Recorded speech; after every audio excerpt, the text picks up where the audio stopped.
সোমবার টিএসএফ এবং এনইএসওর যৌথভাবে আগরতলা প্রেস ক্লাবে সম্মেলন করা হয়েছে। সাংবাদিক সম্মেলনে টিএসএফ এর ভাইস প্রেসিডেন্ট জন দেববর্মা জানিয়েছেন, গত 13 ডিসেম্বর গুয়াহাটিতে এনইএসওর বৈঠকে সিদ্ধান্ত হয় উত্তর পূর্বাঞ্চলের রাজ্যগুলোর প্রত্যেক রাজ্য থেকে 2 জন করে স্টুডেন্ট ভারতের বিখ্যাত ইউপিএসসির এক্সাম সংক্রান্ত কোচিং সেন্টারে ভর্তি করানো হবে।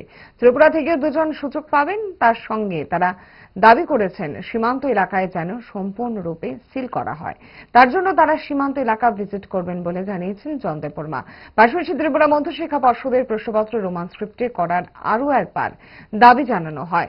অন্যথায় বৃহত্তর আন্দোলন সংঘটিত করা হবে। সাংবাদিক সম্মেলনে টিএসএফ এর সভাপতি সম্রাট দেববর্মা সহ অন্যান্যরা উপস্থিত ছিলেন। আপনারা সবাই জানেন, ত্রিপুরা নর্থ ইস্টের ইউপিএসসি এক্সামের খুব কম, সিভিল সার্ভিসের খুব কম আছে।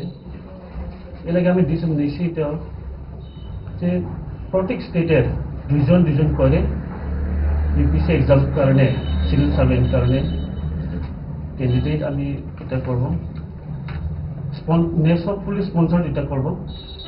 ইন্ডিয়ার টপ মোস্ট কোচিং সেন্টার এখানে আমি অ্যাকোমোডেট করবো। এর আগে একটা গুড নিউজ আমার ত্রিপুরা বিজনেস পিপুল কারণে, কারণ আপনি সবাই জানেন আমার এখানে একজনের ত্রিপুরা নাই যে সিভিল সার্ভেন্ট, ত্রিপুরাটা খুব কম। এর আগে এটা ডিসিশন নিয়েছি। এর আগে আমি আজকে প্রচার কারণে এটা প্রেস মিট করছি।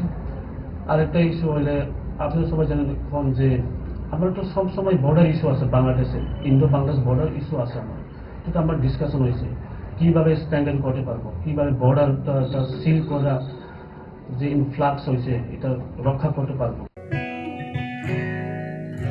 জুড়ে থাকে বাঁধন